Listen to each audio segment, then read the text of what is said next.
मला सांगा की नाती टिकवण्यासाठी नक्की काय काय करावं हे तुम्ही तरुण पिढीला आता सांगाल.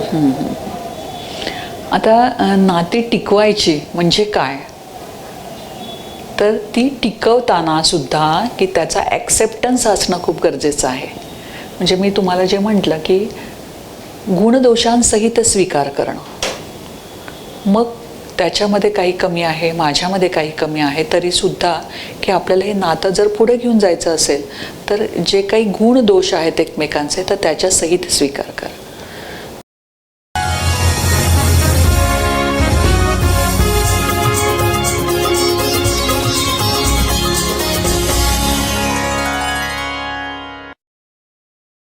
नमस्कार, मी नीलम बेंडे, नील मल्टी इव्हेंटच्या नीलम कट्ट्यावर पुनश्च एकदा आपले सहर्ष स्वागत करते.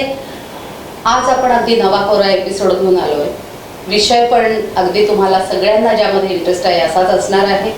त्यासाठी आपल्याकडे पाहुण्या आल्या आहेत डॉक्टर स्मिता प्रकाश जोशी. नमस्कार ताई. नमस्कार. आपलं सहर्ष स्वागत. आपण ताईंची ओळख करून घेऊया. ताई, आपलं सहर्ष स्वागत. नमस्कार. डॉक्टर स्मिता प्रकाश जोशी फॅमिली कोर्टात मॅरेज काउन्सिलर आहेत. शिक्षण BCom, MSW, LLM आणि PhD.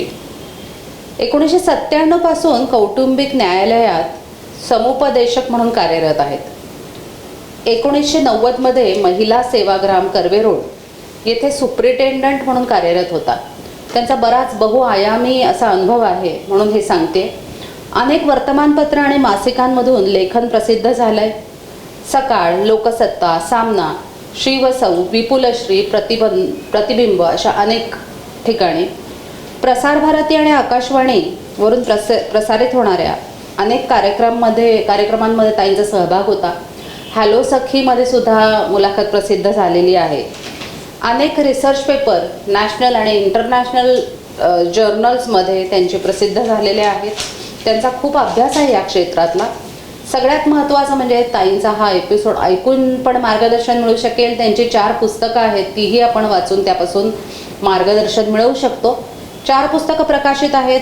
त्यातलं पहिल्याच पुस्तकाचं नाव फार इंटरेस्टिंग आहे, लग्नाचा GPS. दुसरा आहे अर्थ नात्यांचा. तिसरा आहे मनसा, मतिमंद मुलांच्या पालकांसाठी समुपदेशन आहे.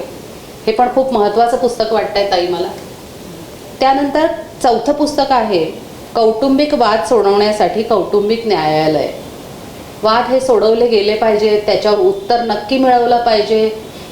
कुठलीही गोष्ट तोडणं हे त्यासाठी पर्याय होऊ शकत नाही. बरोबर आहे अगदी. ताई, आपण मला विचारायचं आहे आता, 1992 पासून आपण या क्षेत्रात कार्यरत आहात. अनेक पिढ्यांशी आपला संवाद आपण साधला. म्हणजे 25-30 वर्ष म्हणजे खूप मोठा कालावधी आहे. ह्या पूर्ण कालावधीत लग्न संकल्पनेत काही फरक पडलाय का? लग्न संकल्पनेत नक्कीच बदल झालाय असं मी म्हणू शकते. पूर्वीच्या काळी जसं लग्न या विषयाकडे वेगळ्या पद्धतीनं बघितलं जायचं. म्हणजे की आई वडील ठरवायचे लग्न, मुलांना फक्त दाखवलं जायचं की बाबा हा मुलगा चांगला आहे किंवा ही मुलगी चांगली आहे आणि मग तुम्ही आता लग्नाला तयार व्हायचं. पण आता तसं राहिलेलं नाही आहे. आता मुलं शिकलेली आहेत, त्यांना स्वतःचे विचार आहेत आणि पालकांसमोर ते आपली विचार मांडू शकत आहेत. त्याच्यामुळं बऱ्याच वेळेला की ते स्वतःचे जोडीदार स्वतः शोधतात किंवा पालकांना जरी जोडीदार शोधायचा असेल तरी आपल्या मनामध्ये काय आहे, आपल्या अपेक्षा काय आहेत, कोणत्या पद्धतीची मुलगा किंवा मुलगी आपल्याला हवा आहे असं ही मुलं सांगू शकत आहेत आता आणि सांगू लागलेली आहेत. त्याचप्रमाणे की पूर्वीच्या काळी की जसं लग्न संस्था म्हटल्यानंतर एक वेगळ्या पद्धतीचे सोहळे व्हायचे, तर त्या सोहळ्याचं आता इव्हेंटमध्ये रूपांतर झालेले आहे. म्हणजे ठीक आहे, हो, म्हणजे सुरुवातीला कसं की काही धार्मिक विधी व्हायला पाहिजे म्हणून, पण आता प्री वेडिंग शूटिंग आहे किंवा अजून मुलींनी आधी भेटून डेटिंग करायचं, या सगळ्या गोष्टी समजून घ्यायच्या एकमेकांना. हे पूर्वीच्या काळी नव्हतं. म्हणजे माझ्या आईवडिलांना विचारलं तर ते म्हणतात की लग्नानंतरच आम्ही एकमेकांशी बोललो. अगदी. किमान आपल्या ज्या मिलेनियम पिढीमध्ये थोडंसं की एकमेकांना लग्न ठरल्यानंतर भेटायचं, की एंगेजमेंट झाल्यानंतर भेटूया आणि समजून घेऊ असं आहे. आताची मुलं तसं नाही आहेत. आता लगेच मुलं लग्नाला तयार होत नाहीत. खरोखर तो मुलगा मला समजून घेणारा आहे का, ती मुलगी मला समजून घेणारी आहे का, या पद्धतीनं पण मुलांचा रोख आता वाढत चाललेला आहे. भेटतात एकमेकांना आणि खरोखर आपलं जमणार आहे की नाही हे तपासून घेण्याचं सुद्धा मुलांची आता प्रवृत्ती वाढत चाललेली आहे. त्यामुळं तेवढा एक वेगळा बघण्याचा दृष्टिकोनही बदलत चाललेला आहे लग्न व्यवस्थेकडे. पण मग हे सगळे टेस्ट करत करत खूप वेळ जातो आणि उशिरा वयामध्ये लग्न होत आहेत. हो, ते तर आहेच आहे. म्हणजे सगळ्यात महत्त्वाचा बदल काय झाला आहे तर विवाहाचं वय वाढत चाललेलं आहे. म्हणजे सुरुवातीला कसं की आता मुलगी साधारणतः 20-21 वर्षाची झाली की लगेच बघायला सुरू, म्हणजे ग्रॅज्युएट झाली की मग मुलीचं लग्न व्हायचं किंवा ते बघायलाच लागायचे घरामध्ये. आता तसं नाही आहे. मुली करिअर करता आहेत. करिअर स्वतःच्या पायावर उभं राहिल्याशिवाय किंवा करिअरमध्ये स्टेबल झाल्याशिवाय मी लग्न करणार नाही असं मुलीही सांगतात. मुलांनाही स्वतःच्या सगळ्या गोष्टी काही अचीव करायच्या असतात आणि त्या अचीव केल्यानंतरच आम्ही लग्नाला तयार होऊ असं ठामपणे मुलं सांगू लागलेली आहेत आता. त्यामुळे विवाहाचं वय निश्चितच वाढलेलं आहे. त्यामुळे मला सांगा, लग्नापूर्वी पण समुपदेशन असतं. हो, त्याच्यामध्ये काय विषयांवर चर्चा होते, म्हणजे मुलांना काय सांगितलं जातं? आता बऱ्याच वेळेला काय होतं की आईवडिलांनी बघितलेलं आहे मुलगा किंवा मुलगी, त्याच्यामुळं की आता आपलं ठरतंय लग्न, किंवा काही याच्यामध्ये की प्रेमविवाह असतो की खूप एकमेकांना ओळखतात आणि म्हणून लग्न करायचं आहे. परंतु खरोखर आपलं जमणार आहे का? कारण लग्नापूर्वी काही काळ किंवा थोड्या वेळापुरतंच एकमेकांशी भेटणं होतं, पण खरोखर जेव्हा एकत्र राहायला सुरुवात होते त्यावेळेला एकमेकांच्या स्वभावाचे कंगोरे टोचायला लागतात मग. आणि मग कळतं की अरे हा आपण ज्या पद्धतीनं अपेक्षा केलेला होता तर तसा तो जोडीदार नाहीच आहे. म्हणजे आपलं स्वप्न वेगळंच होतं आणि वास्तव हे वेगळं आहे, हे हळूहळू लक्षात येतं.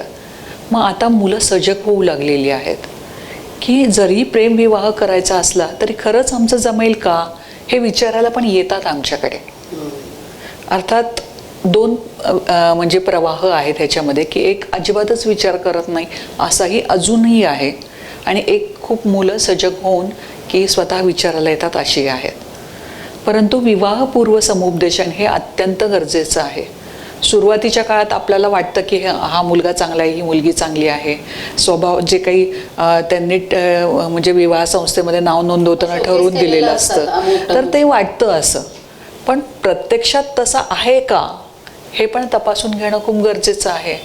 आणि म्हणून विवाहपूर्व समुपदेशन याच्यामध्ये विवाह या संस्थेकडे कशा पद्धतीनं पाहायचं आहे, फक्त इव्हेंट नाही आहे विवाह म्हणजे, तर विवाहानंतर जे काही एकमेकांसोबत राहताना ज्या काही अडचणी येणार आहेत तर त्या अडचणींना कसं सामोरं जायचं हे सगळं विवाहपूर्व समुपदेशनामध्ये सांगितलं जातं. आणि दोघांच्या स्वभाव कशा पद्धतीने आहेत, म्हणजे आता काही मानसिक चाचण्याही करून घेतल्या जातात, काही शारीरिक चाचण्या करून घेतल्या जातात. हो, समुपदेशनामध्ये असतं. तर त्याच्यामुळं आपल्याला अडचणी पुढच्या कमी होतील. येणारच नाही असं मी नाही म्हणू शकत, अडचणी तर येणार आहेत आयुष्यामध्ये, पण अडचणी कमी येतात. आता बऱ्याच वेळेला काय होतं की मुलाचं किंवा मुलीचं लग्न करायचंय म्हणून त्याचे आजार लपवले जातात किंवा काही मानसिक आजार असतात आणि ते सांगितले जात नाहीत. काही शारीरिक आजार अनुवंशिकतेने आलेले असतात ते सांगितले जात नाही आणि मग लग्न झाल्यानंतर या सगळ्या गोष्टी समोर येतात. मग ज्या वेळेला या गोष्टी समोर येतात तेव्हा त्याला फेस करणं खूपच अवघड होऊन जातं आणि मग आणि मग फसवणूक झालेली आहे माझी. चळवळीने जो धरला या सगळ्या मधल्या काळामध्ये त्याचा पण परिणाम झालाय असं वाटतंय मला. म्हणजे विवाह संस्थेवर परिणाम झालाय का असं तुम्हाला म्हणायचंय? आता इतके वर्ष जे काही आपण बघत होतो म्हणजे स्त्री स्वातंत्र्य चळवळीच्या पूर्वी, तर स्त्रियांना स्वतःचे विचार असतात आणि त्यांनी स्वतःच्या इच्छेने वागलं पाहिजे या गोष्टींकडे दुर्लक्ष होत होतं. परंतु जसं स्त्रीमुक्ती चळवळ किंवा स्त्रियांचे हक्क त्यांना समजले पाहिजेत म्हणून जे काही प्रयत्न सुरू झालेले आहेत तर त्याच्यामधून स्त्रियांना स्वतःच्या हक्कांबद्दल जागृत केलं जात आहे.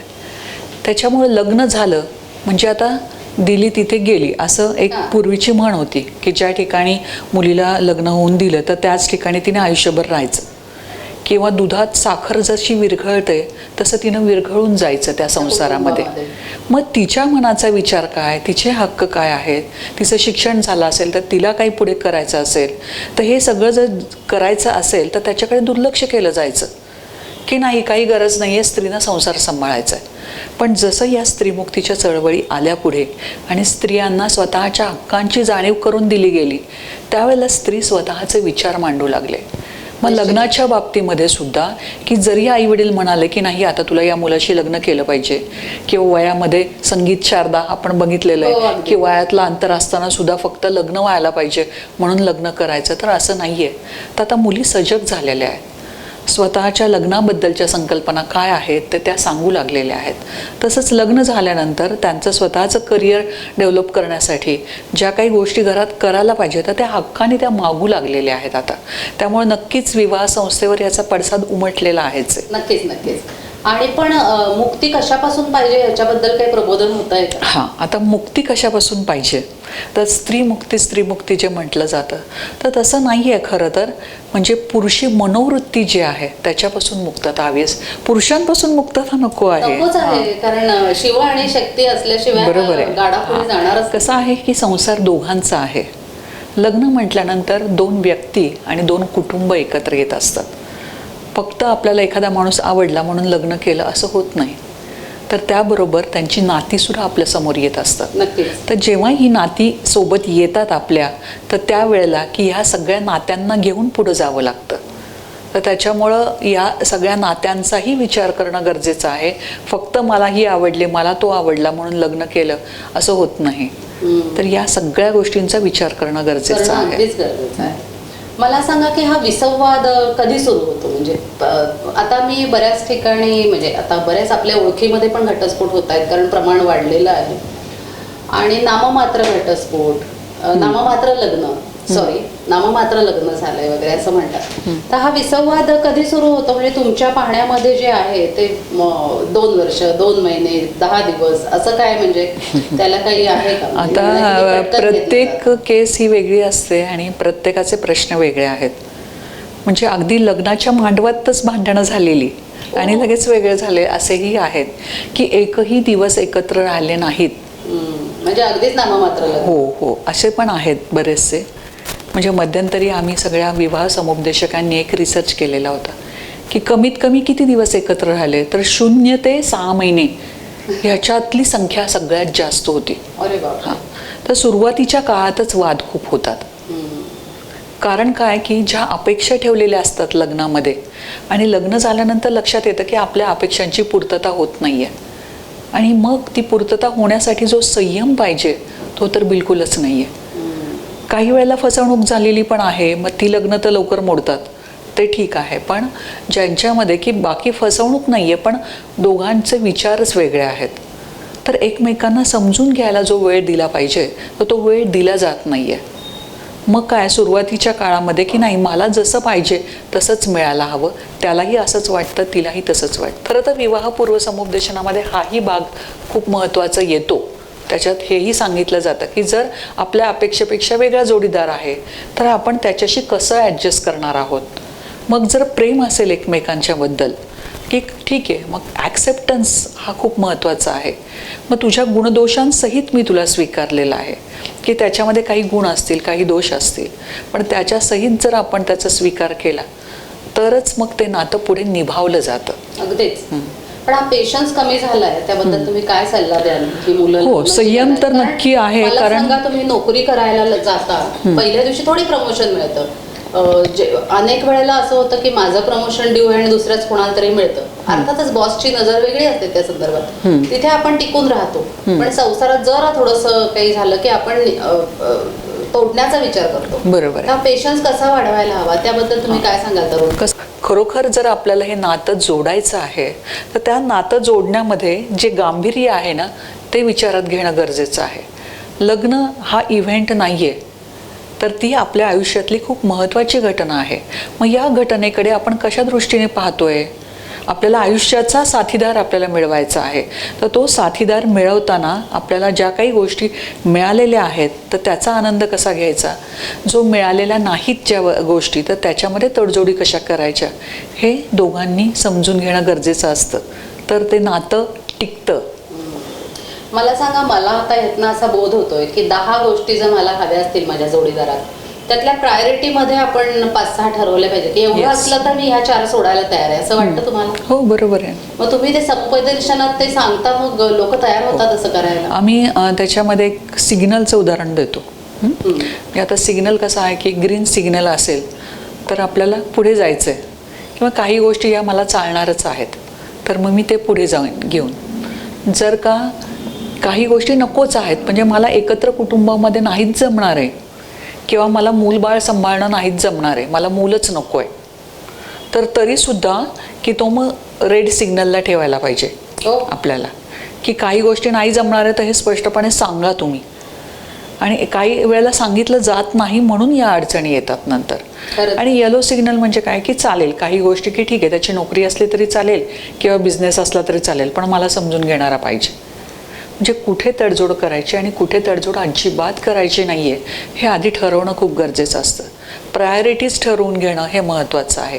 आणि म्हणून आम्ही सांगतो की जेव्हा आपण अपेक्षा ठेवतो ना त्यावेळेला सेल्फ मॅरेज बायोडाटा तयार करा. जर का की माझ्यामध्येच त्या गोष्टी नाही आहेत आणि तरीसुद्धा मला तसाच जोडीदार हवा आहे तर तो कसा मिळेल? नाही मिळणार. म्हणून मग तडजोड कुठे करायची आणि कुठे करायचे नाही ह्या प्रायोरिटीज आधी ठरवून घेणं महत्त्वाचं आहे. कारण बऱ्याच ठिकाणी असं मला आढळतं की मुलीला नोकरीच करायची नाहीये पण तिला 50 लाख उत्पन्न असलेला मुलगा हवा. हो, बरोबर आहे. तर मग आधी स्वतःकडे पण बघितलं पाहिजे आणि मग पुढे गेलं पाहिजे असं मला वाटतं. तुम्ही जवळजवळ 25-30 वर्ष बऱ्याच जोडप्यांशी चर्चा केली आहे, बोलला, तर त्यातली काय निरीक्षण आहेत आम्हाला जरा सांगा. कसं आहे की लग्न झाल्यानंतर नाती जोडली जातात, एकमेकांच्या सोबत राहायचं आहे, एकमेकांना सांभाळून घेऊन पुढं जायचं आहे. पण काही वेळेला की जोडीदार आपल्या मनासारखा वागत नाही. अगदी बारीक सारीक गोष्टी असतात छोट्या. अगदी आता एक छोटं उदाहरण आहे की लग्न झालेलं आहे, ती मुलगी सासरी आलेली आहे, पण त्याचे जे स्वभाव आणि त्याच्या सवयी हिला अजिबात आवडत नाही आहे. म्हणजे आता आंघोळ झाल्यानंतर टॉवेल जो असतो तो बेडवर तो टाकून देतो. आता ही साधी गोष्ट आहे पण तिला बिलकुल आवडत नाही. ती खूप वेळा त्याला सांगते पण त्याच्या सवयीमध्ये बदल होत नाही आणि मग त्याच्यावरनं वाद होतात. तुझं माहेरची लोक, माझ्या घरची लोक, ह्याच्यावरनं होणारे वाद जास्त आहेत. इंटरफेरन्स एक असतो खूप पॅरेंट्सचा, म्हणजे तिचे पॅरेंट्स आणि ह्याचे पॅरेंट्स, ह्याच्यावरनं होणारे वाद जास्त आहेत. कारण का की आता 1 किंवा 2च मुलं असतात आणि त्या मुलांवर खूप कॉन्सन्ट्रेट केलेलं असतं की नाही मला सगळा जीवनाचा फोकस त्या मुलांवर, की मला जे आयुष्यात नाही मिळालं ते माझ्या मुलांना मिळालं पाहिजे आणि ह्याच्यासाठी जास्तीत जास्त प्रयत्न केलेला असतो. मग लग्न झाल्यानंतर माझ्या मुलीला की मला जशी लाईफस्टाईल पाहिजे होती तशी नाही आहे त्यांच्या घरामध्ये. म्हणजे AC लावलेलं नाही आहे अजून. असं कसं काय? अरे बेडरूममध्ये तुम्ही AC नाही लावलेला असं मुलीची आई म्हणते आणि मग ती सांगते जावयाला की नाही AC लावून घे. मग त्याला असं वाटतं की ही का आमच्या घरामध्ये इंटरफेअर करते? आमच्या घरामध्ये कधी AC लावायचा, कुठल्या रूममध्ये AC लावायचा हे मी ठरवेन. आता एक छोटंसं उदाहरण तुम्हाला सांगते की आता एका घरामध्ये म्हणजे एका आता गावाचं नाव किंवा हे सांगत नाही आहे मी, पण त्या ठिकाणी की सर्वसाधारण परिस्थिती म्हणजे मध्यम वर्गातलं कुटुंब आहे. इतके दिवस त्यांनी कूलर लावलेले होते घरामध्ये आणि आता AC लावला, तर एकाच बेडरूममध्ये AC लावला. तर मग त्या मुलाचं असं म्हणणं होतं की आता AC जर आपल्याच रूममध्ये लावलेला आहे तर आईला आपल्याच रूममध्ये झोपू दे आणि मग किमान म्हणजे उन्हाळा होईपर्यंत ती आपल्यासोबत झोपेल. पण त्या सुनेला ते नाही आवडलं. अरे माझ्या नवरा बायकोंच्या मध्ये कशी येऊन ती झोपते? त्याचा आग्रह खूप असायचा की नाही आईला इतके दिवस म्हणजे अशी लाईफस्टाईल नाही मिळाली तर आईला मिळायला हवी आणि म्हणून तिनं चांगल्या बेडरूममध्ये आता छान रिनोव्हेशन करून घेतलं आहे तर त्या रूममध्ये पण तिनं झोपावं. पण मग त्यावेळेला की बायकोच्या मनामध्ये काय विचार येतील हा त्याने केला नाही किंवा त्याचे विचार नक्की कोणते आहेत हे तिनं तपासलं नाही. फक्त सासू आमच्यामध्ये येऊन झोपते. आता हे काही बोलण्याला अर्थ नाही आहे तसा.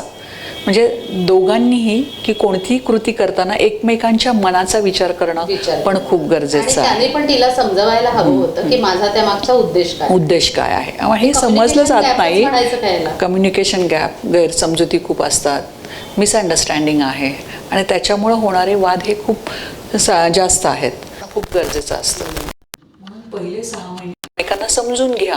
हे जे आम्ही सारखं सांगतो की सासूला नक्की काय म्हणायचं आहे, सासऱ्यांना काय म्हणायचं आहे, नवऱ्याला काय म्हणायचं आहे, बायकोला काय म्हणायचं आहे, ह्या सगळ्या नात्यांचा अर्थ खरं तर समजून घेणं महत्त्वाचं असतं.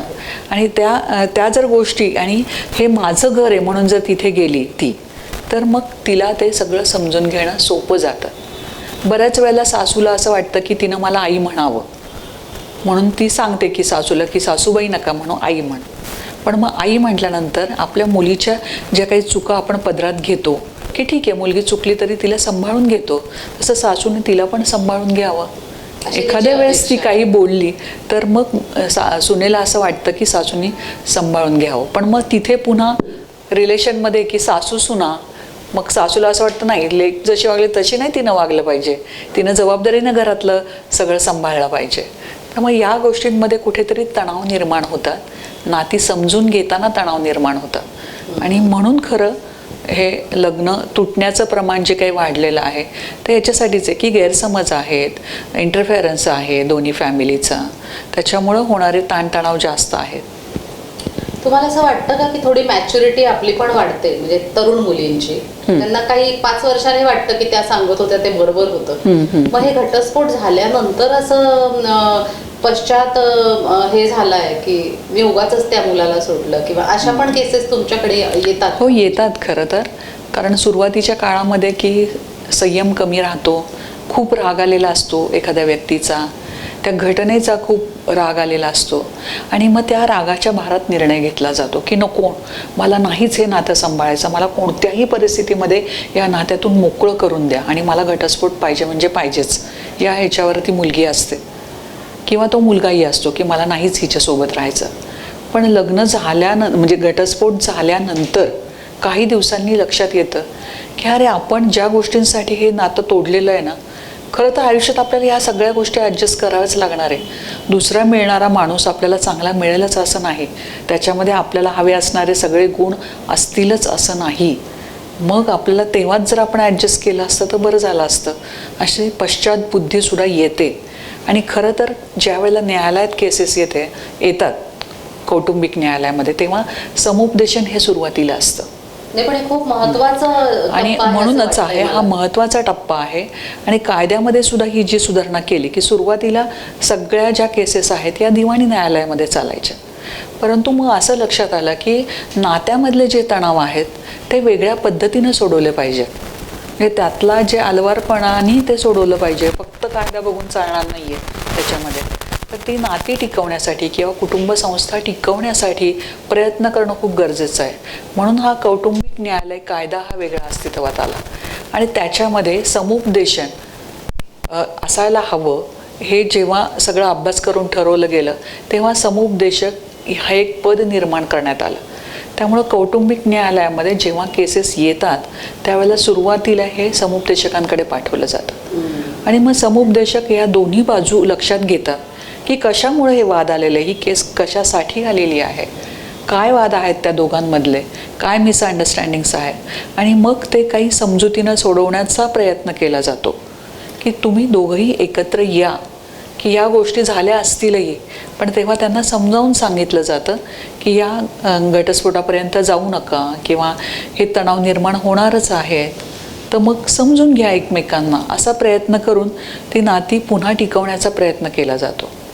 पण जर का शक्यच नाही असं वाटलं, हे काही नाती असे असतात की नाही म्हणजे नाहीच, की नाहीच राहायचं आम्हाला अजिबात, मग अशा वेळेला उगाचच भांडत बसण्यात आणि ताणण्यात अर्थ नसतो. कारण न्यायालयामध्ये आलं की आपला वेळ जातो, पैसा जातो, मानसिक अस्वस्थता निर्माण होते. कारण ज्या काही घटना घडलेल्या असतात तेव्हा ती व्यक्ती किंवा तो व्यक्ती समोर आल्यानंतर सगळं आठवतं मागचं, आणि मग पुन्हा पुन्हा आपण स्वतःलाच त्रास करून घेत राहतो. मग जर नाहीच जमत आहे असं जर लक्षात आलं की नातं टिकवणं शक्यच नाही आहे, तर मग शांतपणे ते नातं संपवा. मग खूप खेचत राहू नका, त्यांनी 4 केसेस केल्या हिच्यावर, हिनं 4 केसेस केल्या. मग याच्यामध्ये की दोघांचंही मानसिक स्वास्थ्य खराब होऊन जातं. आणि वेळ, पैसा हे सगळं हा उमेदीची वर्ष तर जातातच, कारण ती वेळ तर कोणीच परत आणून देत नाही. नक्कीच. तर म्हणून नाही जमते तर शांततेने संपवा.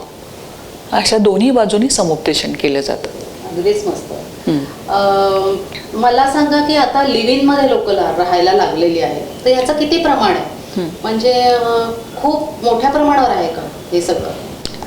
नाही, त्यांना काही असं परत यायला लागतं का समुपदेशकाकडे? म्हणजे तुमच्याकडे असं पण येतं का? आता कौटुंबिक न्यायालय किंवा न्याय व्यवस्था जी आहे, तर ह्याच्यामध्ये लग्न झाल्यानंतर जी नाती निर्माण होतात तर त्यांच्यासाठीच आहे.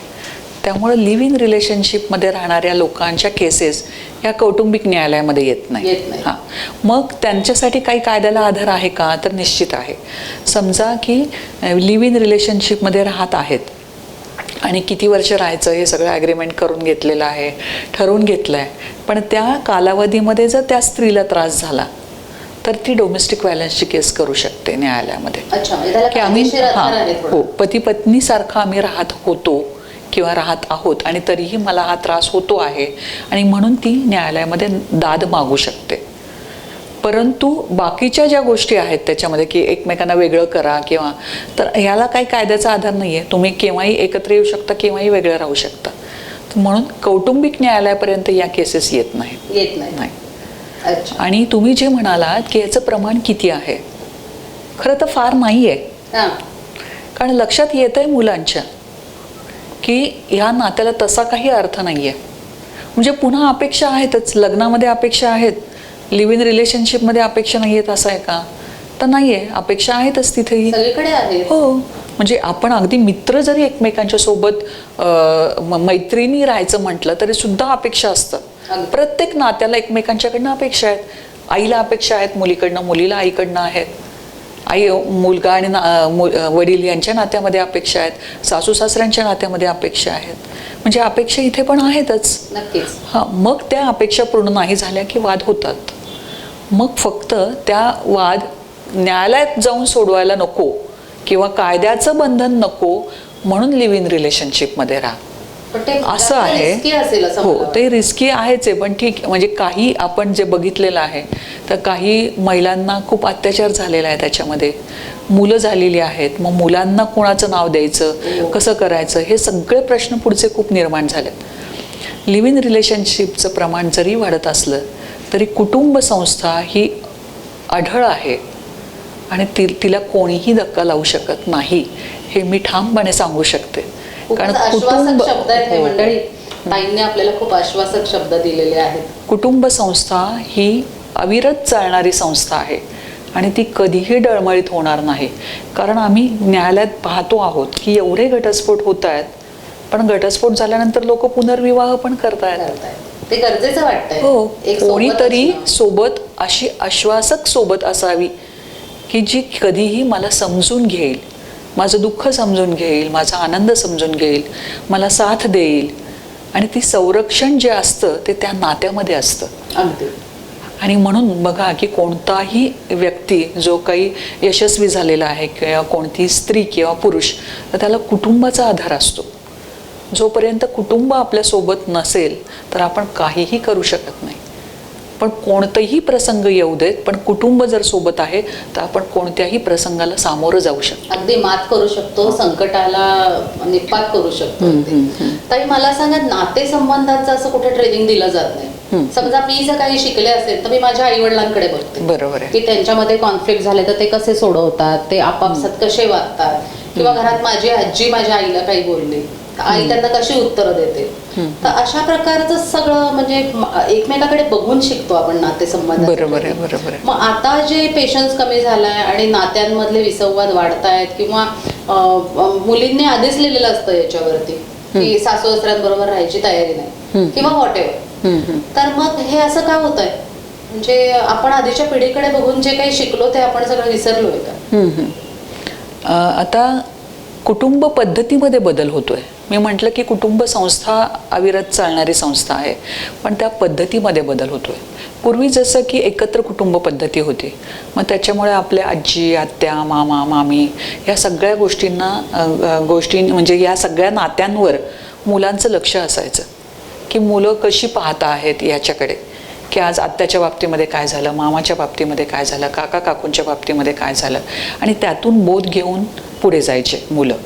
किंवा घरातले ज्येष्ठ व्यक्ती पण होते समजावून सांगणारे की नाही बाबा असं अशा पद्धतीनं राहायला पाहिजे, एकमेकांना समजून घेतलं पाहिजे.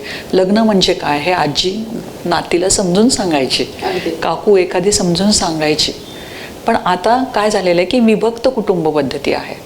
त्यामुळं आपले म्हणजे राजा राणीचा संसार असतो, राजा राणी 2 मुलं, त्याच्यामुळं ज्येष्ठ व्यक्ती नाही आहेत घरात समजून सांगणारे. आणि म्हणून खरं तर तिथे समुपदेशनाची गरज निर्माण झालेली आहे की आता जर या नात्यांबद्दल समजून सांगणारं कोणी नाही आहे, तरी शाळा कॉलेजांमध्ये हे शिक्षण दिलं जात नसलं तरी लग्नापूर्वी हे शिक्षण घेणं गरजेचं आहे. आणि शाळा कॉलेजांमधनं खरं तर विवाहपूर्व समुपदेशन हा विषय असावा असं आम्ही म्हणतो आहोत. कारण जे लग्नानंतर लवकर जे काही नाती तुटत आहेत आणि घटस्फोटाचं प्रमाण वाढतं आहे, ते जर आपल्याला थांबवायचं असेल तर नातेसंबंध कसे जपावेत हे मूल्य शिक्षणाची गरज ही खूप आहे. आणि ही अगदी शाळा कॉलेजांमधून देणं गरजेचं आहे. अगदीच, कारण कुठलंही नातं असं उगाचच नसतं, त्या नात्याकडून आपल्याला काही मिळत असतं, त्याच्या बदल्यात आपणही त्यांना काहीतरी द्यायचं असतं. हे जेव्हा समजेल तेव्हा मग असे विसंवाद होणार नाहीत असं मला वाटतं. मला सांगा की नाते टिकवण्यासाठी नक्की काय काय करावं हे तुम्ही तरुण पिढीला आता सांगाल. आता नाती टिकवायची म्हणजे काय, तर ती टिकवताना सुद्धा की त्याचा ॲक्सेप्टन्स असणं खूप गरजेचं आहे. म्हणजे मी तुम्हाला जे म्हटलं की गुणदोषांसहित स्वीकार करणं, मग त्याच्यामध्ये काही कमी आहे, माझ्यामध्ये काही कमी आहे, तरीसुद्धा की आपल्याला हे नातं जर पुढे घेऊन जायचं असेल तर जे काही गुण दोष आहेत एकमेकांचे तर त्याच्यासहित स्वीकार करा. दुसरं असं की सगळ्याच गोष्टी आपल्याला मिळणार नाही आहेत हा एक मनाचा ॲक्सेप्टन्स पाहिजे, की मग मी तरीसुद्धा त्याला सांभाळून घेईन.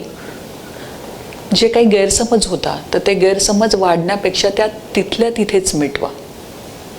म्हणजे एकमेकांशी मोकळेपणाने बोला. हल्ली काय होतंय की एकमेकांशी संवाद साधायलाच वेळ नाही आहे.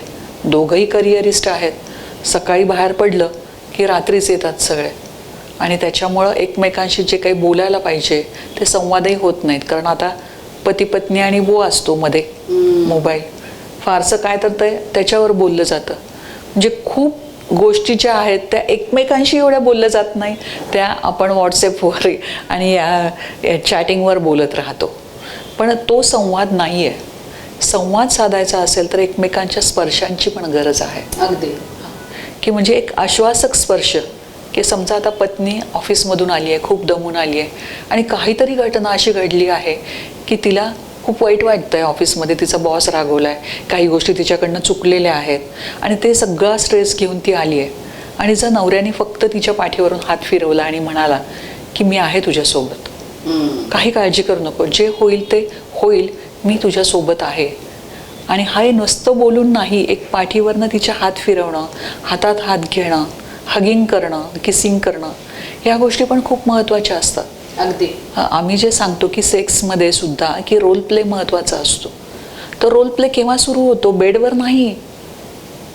तुम्ही बाहेर लांब आहात तरी सुद्धा एकमेकांना किती समजून घेता हे महत्त्वाचं असतं. अगदी अगदी. त्यामुळे तेव्हापासून तो सुरू होतो. आणि दोघंही बघत असतात तुम्हाला आधी दिवसभर कसं वागवलंय. हो बरोबर, त्याच्यावरच ते असतं. ऍक्शन रिॲक्शन होतात तर त्याच्यामुळं की जरी आपण दोघं वेगळे असू, 2 व्यक्ती आहोत आपण, 2 वेगळ्या संस्कारात वाढलेलो आहोत, आपलं कल्चर वेगळं आहे, नर्चर वेगळं आहे, आपले जेनेटिक वेगळे आहेत सगळे, आणि तरीसुद्धा आपल्याला जर एकमेकांच्या सोबत राहायचं आहे तर आपण एकमेकांना समजावून घेऊया.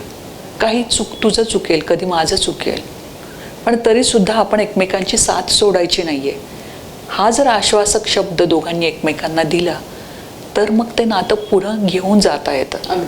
अडचणी कितीही येऊ देत ना, पण आल्या अडचणी तरीसुद्धा एकमेकांना साथ देणं, सांभाळून घेऊन पुढं जाणं हे महत्त्वाचं आहे. मग नातेसंबंधांमधल्या अडचणी असतील त्याची आई असेल, हिची आई असेल, अजून मित्रमैत्रिणी असतील, नाहीतर अजून कोणीतरी की बाबा त्याचं एक्स्ट्रा मॅरिटल अफेअर झालं मध्येच असं असेल. पण तरी सुद्धा की बाबा तो असा का चुकला ह्याच्यावर पण विचार करणं गरजेचं आहे. आणि आपलंच माणूस चुकलं तर आपण त्याला पुन्हा वळणावर आणणं पण गरजेचं असतं. नुसतं एक थप्पड मारली म्हणून लगेच डोमेस्टिक व्हायलन्स करायची आणि हे नाती तोडून टाकायची, या नात्याला काही अर्थ नाही आहे. जर आपण आयुष्याचा साथीदार म्हणून जर आपण नातं निवडलेलं आहे तर ते आयुष्यभर निभावता यायला पाहिजे. हां, ज्या ठिकाणी खूपच त्रास आहे आणि फसवणूकच झालेली आहे तर अशा वेळेला ही नाती निभवणं नाही शक्य होणार. मग तिथे तर वेगळं व्हायलाच पाहिजे. पण तरीही वेगळं होताना सुद्धा कटुता नको आहे मनामध्ये. नाही आपलं जमलं तर ठीक आहे, आपण वेगळं होऊया. सूड बुद्धी, द्वेष याच्याने एकमेकांना उगीच त्रास देत राहणं नको. मग नाही जमत आहे ना तुझं माझं, तर आपल्या दोघांचे मार्ग वेगळे आहेत, आपल्या दोघांच्या वाटा वेगळ्या आहेत. मग एकमेकांना उगीच त्रास देऊन आपल्या मनाची शक्ती खर्च करणं, हे सगळ्या गोष्टी करण्यापेक्षा शांतपणे वेगळं होऊया. अगदी उगीच नको वाढवत राहायला. एक्स्ट्रा मॅरिटल अफेअर्सचा किती मोठा रोल आहे ह्या घटस्फोट? कारण आता आपण बोललात तेव्हाच मला विचारायचं होतं आपल्याला, तर असं किती आढळतं आपल्याला, आपल्याकडे येतात जोडपी त्याच्यामध्ये? आहेत, भरपूर आहेत. कारण आता की याच्याकडे आपण एक्स्ट्रा मॅरिटल अफेअर, आता फक्त अफेअरच असं नाही आहे, काही वेळेला त्याच्यात खूप वेगवेगळ्या पद्धती आहेत. म्हणजे आता आभासी जास्त आहेत की मोबाईलवर एकमेकांना खरं भेटलेलेच नसतात पण तरीही सेक्स टॉक सगळे चालू असतात. आणि मग ते पण की एक्स्ट्रा मॅरिटल अफेअर असं म्हटलं जातं. दोघं एकमेकांना भेटलेलं नाही, फिजिकल रिलेशनशिपचा संबंधच नाही आहे, पण जे टॉक आहेत त्यांचे तर ते आभासी टॉकमध्ये सगळे सेक्स टॉक आहेत. मग अशा पद्धतीचे पण रिलेशन्स आहेत. काही वेळेला की फक्त की मला कोणाचा तरी भावनिक आधार हवा असतो आणि म्हणून भावनिक आधारासाठी एकमेकांशी बोललं जातं आणि म्हणूनही ते दुसरीकडे गुंततात. म्हणजे आपल्या लग्नाच्या नात्यापेक्षा दुसऱ्या व्यक्तीमध्ये गुंतणं, त्याला आपण विवाह बाह्य संबंध म्हणू शकतो असं नाहीये. आताची पद्धत बदलत चालली आहे, कन्सेप्ट बदलत चाललेली आहे ती. मग याच्याकडे अफेअर या दृष्टीने पाहावं का? तर नाही, काही वेळेला ती गरज पण असते एकमेकांशी भावनिक दृष्ट्या एकमेकांशी बोलणं, पण फक्त ते पुढे एकमेकांच्यात अडकत जात नाहीयेत ना, एवढं जोडीदारांनी बघून त्याला त्याच वेळेला समजून घेणं महत्त्वाचं असतं. हां, म्हणजे जसं की मुलांना वाढवताना सुद्धा की एक पतंगाची म्हणजे चक्री ती आपल्या हातात असायला लागते, की धागा किती ताण द्यायचा त्याला आणि किती ढील द्यायची हे आपल्या हातात असतं. तर तसंच आहे की पती पत्नीच्या नात्यामध्ये सुद्धा की ज्या वेळेला की एखादा आपला जोडीदार की दुसरा कुठेतरी गुंतला जातोय असं जर वाटलं आपल्याला तर त्याची कारणं शोधून काढली पाहिजेत.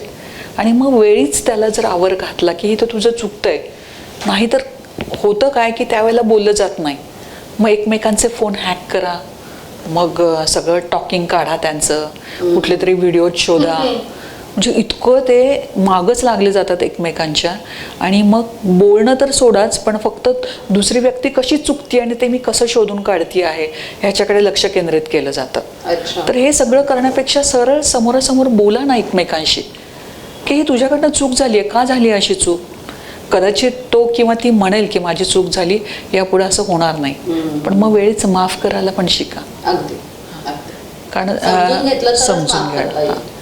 मग आता याचे परिणाम काय होणार आहेत? समजा की ठीक आहे, नाही आवडलं मला, माझ्या जोडीदाराने असं केलेलं नाही आवडलं, पण तिथे बोलून त्याला जर पश्चातापाची भावना असेल आणि त्यातून त्याला बाहेर पडण्याची त्याची मानसिक तयारी असेल तर थोडासा वेळ द्यायला पाहिजे.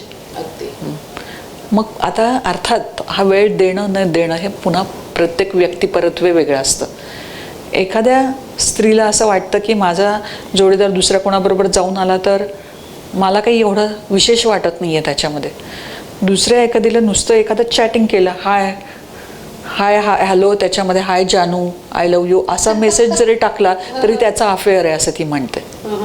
मग ह्या समजुतीमधला फरक आहे, त्यांच्या कल्चरमधला फरक आहे. पण तरी कोणतंही कल्चर असो, पती पत्नीने एकमेकांशी मोकळेपणाने बोललं पाहिजे, सांगितलं पाहिजे. काही तिला जरी काही समजलं तरी वेळच्या वेळेला तिनं सांगितलं पाहिजे की तुझं हे वागणं मला नाही आवडणार, मला हे नाही चालणार. मग तो पण असा का वागला, तो का गुंतत गेला तिथे, याचा तिनंही विचार केला पाहिजे आणि त्यांनीही विचार केला पाहिजे की माझ्याकडनं कोणती चूक झालेली आहे. मग जर मला माझा संसार आहे, माझी मुलं बाळं आहेत, तर माझं उद्दिष्ट मी काहीतरी ठरवून घेणार ना, की मला माझा संसार पुढे नेण्यासाठी की मी कसं वागलं पाहिजे. काही वेळेला चूक होते माणसाकडनं, पण ती लगेच वेळीच सुधारणा करणं पण गरजेचं आहे. आणि त्याच्यासाठी जोडीदाराची पण साथ असावी लागते. नाहीतर एकाने जर डोक्यामध्ये घेतलं की नाही ही चूकच आहे आणि कधीच माफ करणार नाही, तर मग ते नातं पुढं जात नाही, मग ते तिथंच अडून राहतं. मग घटस्फोटापर्यंत ही प्रकरणं येतच. अगदीच. डिजिटल मीडियाचा म्हणजे खूप मोठा प्रभाव, अगदी प्रभाव आहे. ताई, शेवटचा प्रश्न की ह्या सगळ्या समुपदेशनामधून तुम्ही किती टक्के विवाह वाचवू शकता? म्हणजे साधारण अनुभव तुमचा, असं काही ते हार्ड अँड फास्ट रूल? हां, असं आकडेवारी असं मी नाही सांगू शकत तुम्हाला, कारण ते सांगणंही योग्य नाही आहे आता इथे. पण तरी सुद्धा की खूप सारी नाती टिकतात. हो, कौटुंबिक न्यायालयामध्ये हाच पहिला प्रयत्न केला जातो की नाती टिकली पाहिजेत आणि त्याच उद्देशाने कौटुंबिक न्यायालयाची स्थापना झालेली आहे. की न्यायालयामध्ये येणारी कोणतीही केस, मग ते परस्पर संमतीनं घटस्फोटाची जरी दाखल झालेली असली की त्याच्यात फारसं काही कामच राहत नाही, कारण त्याच्यात दाखल करतानाच असं म्हटलेलं असतं की दोघांचे विचार वेगळे आहेत आणि दोघांना वेगळं व्हायचं आहे. पण त्या केसेसमध्ये सुद्धा जर समुपदेशन झालं आणि ते या निर्णयापर्यंत का आलेले आहेत याचा शोध घेऊन जर त्यांना समजावून सांगितलं गेलं तर ती नाती ही सुद्धा टिकतात. आणि अशी खूप उदाहरणं आहेत आमच्याकडे की घटस्फोटाच्या ऑर्डरपर्यंत आलेले आणि मग पुन्हा त्यांना रिअलाईज होतं, पुन्हा ते एकत्र येतात. मग न्यायालयामध्ये ही एक पद्धत आहे की ॲज ऑन ट्रायल बेसिस, प्रायोगिक तत्वावर दोघांनी एकत्र राहायचं आणि ती केस तशीच पेंडिंग राहते कोर्टात. इन द मीनवाईल ते काउन्सिलिंग चालू राहतं दोघांचं. आणि मग जर दोघांच्या विचारांमध्ये काही बदल झाला, ती नाती टिकली, तर तसा प्रयत्न केला जातो. पण जर लक्षात आलं की हे नाहीच टिकणं शक्य, तर त्याच केसमध्ये मग ते नातं कसं संपवायचं हा विचार केला जातो आणि तिथे ते संपवलं जातं. म्हणजे न्यायालयीन प्रक्रियेमध्ये सुद्धा ही सगळी पद्धत आहे की नाती टिकवण्यासाठी काय काय जास्तीत जास्त प्रयत्न करता येईल हे न्यायालयसुद्धा पाहतं. कायदा व्यवस्था ही अशीच तयार झालेली आहे. खरंच आहे. अतिशय आश्वासक असे तुमची मुलाखत होती आजची. ताई, आपण आलात, खूप खूप आनंद झाला. आपल्याला धन्यवाद. मंडळी, अनेकदा आपली मुलं आपल्याला पाहत असतात की कुठल्या नात्याशी आपण कसं वागतो आहे, लोकांशी कसं वागतो आहे, निर्णय कसे घेतो आहे. लहानपणी मला आठवतं, मी आईला म्हणलं होतं, आई, मावशीने मला एक फटका दिला आणि आता मी मावशीशी कधीच बोलणार नाही. तेव्हा आई म्हणाली होती की अगं, तू आजारी असताना ती सूप घेऊन आली होती, तुझं डोकं चेपत बसली होती, ते विसरलीस का तू? तर प्रत्येक नात्यामधलं चांगलं पाहिजे, आपण सवय लावली पाहिजे. आणि आता आपली मुलं आपल्याला पाहता आहेत, त्यामुळे आपण त्यांच्यावर संस्कार करण्यासाठी तरी ही सगळी नाती जपली पाहिजेत असं मला वाटतं. ताईंनी 2-3 गोष्टी आश्वासक सांगितल्या. म्हणजे भारतीय संस्कृतीचा जो कणा आहे, कुटुंब व्यवस्था, ती कधीच लयास जाणार नाही असं ताईंचं प्रेडिक्शन आहे. त्याला सुद्धा आपण आधार दिला पाहिजे. आणि शेवटी मला एवढंच सांगावं असं वाटतं, डावं मांडून मोडू नको, डावं मोडू नको. धन्यवाद.